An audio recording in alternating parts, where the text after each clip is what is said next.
Si t'es un gars maigre en ce moment, probablement que tu as ces deux problèmes-là, puis personne n'en parle. Je vais t'apprendre dans cette vidéo-là comment les régler. Les deux problèmes en question, c'est premièrement le manque de motivation puis le manque de testostérone. Tu pensais que j'allais dire tu manges pas assez ou tu t'entraînes pas bien, hein? Ben non. Ces deux choses-là sont aussi importantes que ton entraînement puis ta nutrition. Pourquoi devrais-tu m'écouter? Ben c'est parce que avant, j'avais un énorme manque de motivation, puis j'avais un niveau de testostérone très bas. Comment je sais que j'avais un niveau de testostérone très bas? Ben c'est très simple. Je me sentais un peu comme une merde. Malgré ça, je suis quand même passé de 125 à 185 livres, malgré ma mauvaise génétique. Donc, j'ai appris énormément de choses, puis j'ai même décidé d'en faire ma carrière professionnelle. Puis j'ai aidé plus d'une centaine d'hommes maigres à prendre de la masse. Donc, c'est vraiment ma spécialisation. Fait que premièrement, à quoi ça sert la testostérone? Ça sert à améliorer ta masse musculaire. Ça sert à améliorer ta force. Donc, tu vas pouvoir plus pousser de poids. Donc, tu vas pouvoir améliorer ta masse musculaire. Ça va améliorer ton énergie. Donc, tu vas plus pousser. Donc, tu vas améliorer ta masse musculaire. Puis, ça va augmenter ta motivation. Plus de masse musculaire. Si c'est pas génial.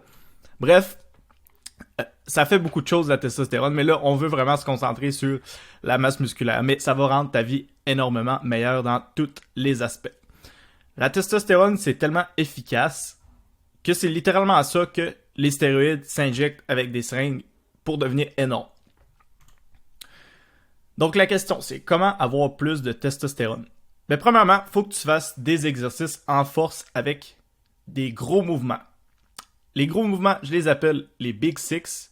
Les Big Six, tu as le bench press, ensuite tu as le squat, tu as le deadlift, le overhead press, les pull-ups et les lat pull-down. Puis les barbell row. Là, j'en ai donné 7.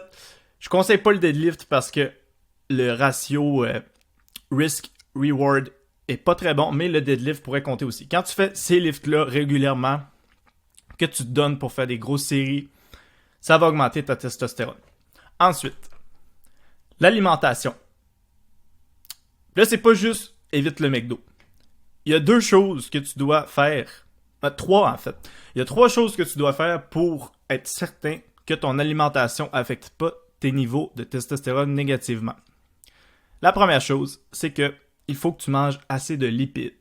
Les lipides, c'est leur fonction principale, c'est gérer les hormones. Ça t'aide à sécréter tout ce qui est bon.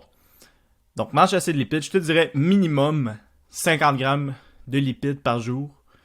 Ensuite, il faut que tu pognes ton ratio de protéines, puis le reste en glucides. Ensuite, il faut que tu évites le sucre. Puis là, pas éviter les glucides, mais le sucre ajouté. Les fruits, c'est du sucre, mais c'est du sucre correct. Tu peux manger des fruits. Le sucre qu'il faut pas que tu manges, c'est le sucre dans les desserts, dans les beignes, dans les bartendes. Bref, tu comprends ce que je veux dire. Ensuite, faut que tu aies ton sommeil. Même si tu t'entraînes et que tu as une bonne alimentation, si tu n'as pas un bon sommeil, tu n'auras pas un bon niveau de testostérone, donc tu ne pourras pas devenir énorme. Un bon sommeil, les gens pensent que si je me couche à 9h, donc 21h, puis que je me réveille à 5h, ça fait 8 heures entre les deux, donc j'ai mon 8 heures de sommeil. C'est pas ça du tout. Pour avoir 8 heures de sommeil, on parle de 8 heures que tu dors. Tu te réveilles plein de fois par nuit. Donc moi, personnellement, il faut que je sois dans mon lit 9h30 pour avoir mon 8 heures de sommeil. J'ai pas tant que ça un bon sommeil. Depuis que je suis jeune, j'ai toujours eu un sommeil assez léger. Donc je t'ai mis, essaye d'être dans ton lit au moins 9 heures, puis tu vas peut-être avoir ton 8 heures de sommeil. Si tu as une montre comme celle-ci, moi j'ai une Fitbit, ben c'est excellent pour track ton sommeil. Ensuite, le soleil. Le soleil, c'est extrêmement underrated dans l'entraînement. Juste prendre une marche quand il fait soleil, ça peut augmenter ton niveau de testostérone quand même drastiquement. Tu connais probablement Dr. Huberman. Lui, il prône le soleil énormément. C'est un un professionnel neuropsychologique, je crois. Quelque chose du genre. Puis il a fait plein de tests, puis il a vraiment vu que l'exposition au soleil, c'était excellent pour ta santé, puis pour tes niveaux de testostérone. Donc, va au soleil, puis si jamais il fait pas beau, t'habites à un endroit qui a pas de soleil pour une raison inconnue, prends des suppléments de vitamine D. C'est vraiment pas cher. C'est un des suppléments que je conseille le plus.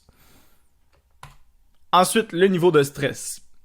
Le niveau de stress, il n'y a pas grand-chose qu'on peut faire à part te dire que, écoute, tu t'entraînes, tu vas prendre la masse, tu vas devenir énorme. La vie est belle, t'as pas besoin d'être stressé, ok? Puis les drogues et l'alcool. J'ai pas mis et alcool parce que pour moi, l'alcool, c'est une drogue. Je tiens à dire que j'en prends quand même de temps en temps. Mais c'est bien important que quand tu bois ou que tu prends de la drogue, tu fasses pas du copage puis tu dises pas « Ah, mais c'est correct, juste une fois de temps en temps. » Non. Tu sais que tu vas faire du mal à ton corps, mais t'as regardé les pour et les contre puis t'as décidé de le faire quand même. C'est juste très important de pas être dans le déni. Donc, si tu fais de l'exercice comme ça, tu manges comme ça, tu dors comme ça, tu vas au soleil souvent, puis tu essaies de bien gérer ton stress, puis tu bois juste une fois par mois, admettons, c'est certain qu'après un mois, tu vas te sentir plus énergique, plus fort, puis tu vas mieux te sentir. Donc, voilà.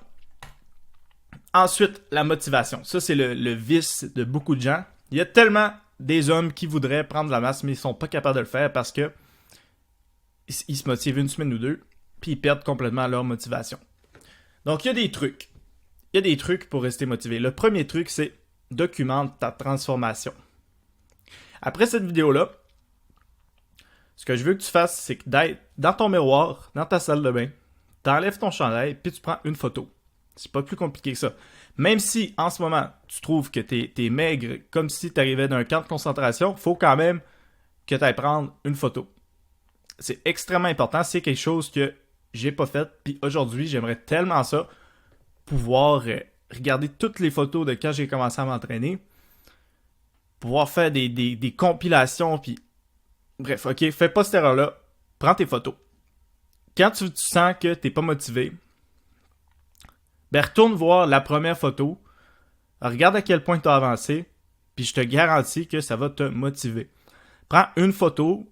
Pas à tous les jours, pas à toutes les semaines, mais à tous les mois. Une photo à tous les mois. C'est le seul devoir que tu as à faire, puis ça va te garder motivé. Ensuite, si tu n'es pas motivé, c'est peut-être parce que tu ne te vois pas comme un gars qui va au gym, tout simplement.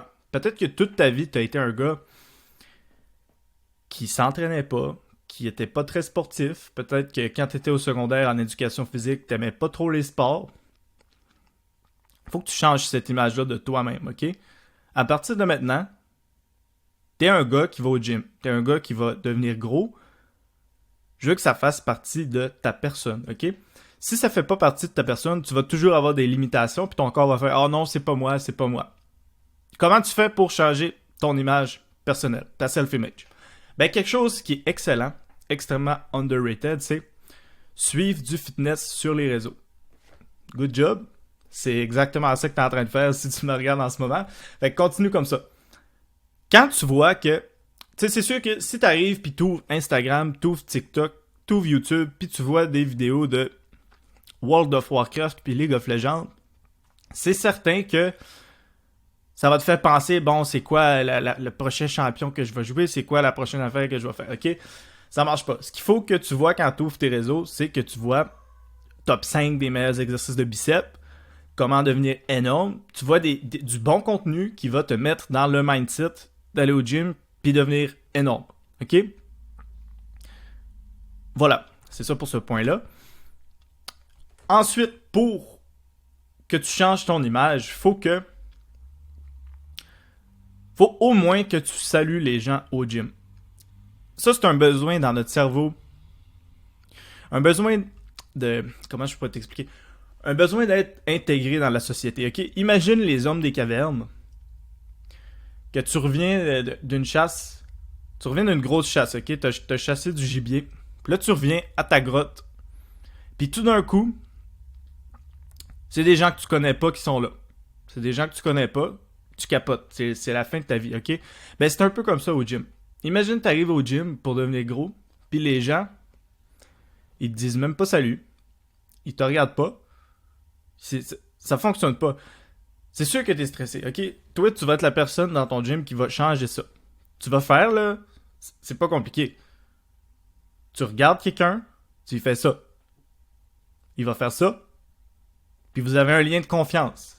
Vous allez être bien mieux. L'ambiance dans le gym va être bien mieux juste grâce à ça. Si t'es capable de même leur parler, prendre de leurs nouvelles, ben là, c'est excellent. Mais je veux pas trop te bousculer, je veux pas trop te donner de devoirs. Faut déjà que tu prennes des photos de ton corps après cette vidéo-là. Hein? Fait que, écoute, fais juste faire des petits notes de tête comme ça. Je te garantis, ça va changer l'ambiance de ton gym. Puis tu vas avoir hâte d'y aller. Tu vas pas te sentir mal à l'aise. C'est bien mieux. Puis beaucoup plus motivant de savoir que tu vas aller au gym puis que tu vas pas être en train d'éviter les eye contact tout le temps avec les gens. OK? Ensuite, amène-toi un ami. Mais là, pas n'importe quel ami. Tu veux pas t'amener un gars qui est de 300 livres, rien contre les gens de 300 livres, là. Mais toi, tu veux prendre de la masse. Tu veux pas aller au gym avec quelqu'un que lui, son but, c'est perdre de la masse. OK? Ça te prend quelqu'un qui a les mêmes buts que toi. C'est très fort possible que tu connaisses personne qui veut se craquer à aller au gym avec les mêmes buts que toi. C'est pas grave. Si tu es capable d'en trouver un, par contre, ça peut être extrêmement motivant. Mais fais très attention, c'est un couteau à double tranchant. Si tu commences à y aller toujours avec ton ami, c'est vraiment cool. Vous vous amusez, puis que là, une journée, il décide de pas y aller, puis que ça te brise ta motivation, ben c'est là que ça peut devenir néfaste. Faut pas que tu comptes sur ton partenaire pour aller au gym. Faut quand même que tu y ailles tout seul de temps en temps pour développer l'habitude puis pas être dépendant de ton ami. Ensuite, le meilleur truc pour rester motivé, c'est rappelle-toi pourquoi. Pourquoi tu as commencé. Tu as commencé à t'entraîner, c'est pas pour aller au gym pousser du poids. C'est pas ça que tu t'es dit la première fois que tu allais t'entraîner. Tu commences à t'entraîner parce que tu veux prendre de la masse, tu veux être plus beau physiquement, tu veux avoir plus confiance en toi, tu veux accomplir des choses, tu veux être fier de toi-même, ok? C'est ça la raison. Fait que, prochaine fois que t'es pas motivé à aller au gym, dis-toi que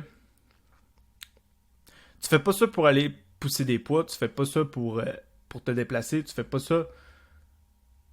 Tu vas pas au gym pour aller au gym, tu vas au gym pour t'améliorer toi-même, ok? Les bénéfices d'aller au gym sont énormes. C'est difficile, mais ils sont énormes. Fait que, au lieu de te dire, bon, faut que j'aille au gym, puis t'imaginer en train de lever un poids extrêmement lourd, suer, avoir mal, ben, fais juste te mettre le défi, ok? Faut que je mette mes chaussures, faut que je prenne mes clés, faut que je mette mon portefeuille dans mon sac, faut que je décolle ma voiture, puis faut que j'aille au gym. C'est juste ça ton défi, là. C'est pas encore de lever ton 150 kg au squat, là. C'est pas si dur que ça. OK? Voilà, étape par étape, puis tu vas être capable de te ramasser au gym, puis probablement tu vas aimer ton workout finalement. Ça m'est jamais arrivé dans toute ma vie de regretter d'être allé au gym. Ça t'arrivera jamais non plus. Donc voilà. Si tu fais tout ce que je t'ai dit dans cette vidéo pendant un mois, tu vas voir que ton niveau de testostérone va augmenter, tu vas être plus motivé, tout va mieux aller. Si avec ça, tu documentes ta transformation, tu prends tes photos, tu t'intègres dans ton gym, tu suis des influenceurs de fitness comme moi, sur le long terme, c'est sûr que tu vas devenir énorme, ok? C'est impossible que tu ne deviennes pas énorme si tu fais ces deux choses-là. C'est comme la fondation, mais les gens en parlent pas beaucoup parce qu'on peut pas voir ces variables-là. On peut voir ce qu'on mange, on peut voir ce qu'on lève, mais on peut pas voir notre niveau de testostérone puis notre motivation. Donc c'est extrêmement underrated. Si jamais tu as aimé ce contenu-là, que tu veux en avoir plus, eh bien, j'ai créé un cours gratuit pour toi. C'est dans l'Académie Prise de Masse. C'est ici que vraiment j'aborde tout ce que tu as à savoir sur la prise de masse quand tu as une génétique médiocre, une génétique d'ectomorphe. Donc, si ça t'intéresse, le lien est dans la description. Tu peux rejoindre gratuitement.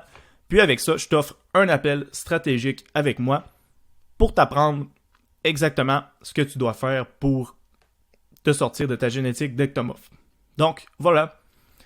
Fais confiance au processus. Ciao.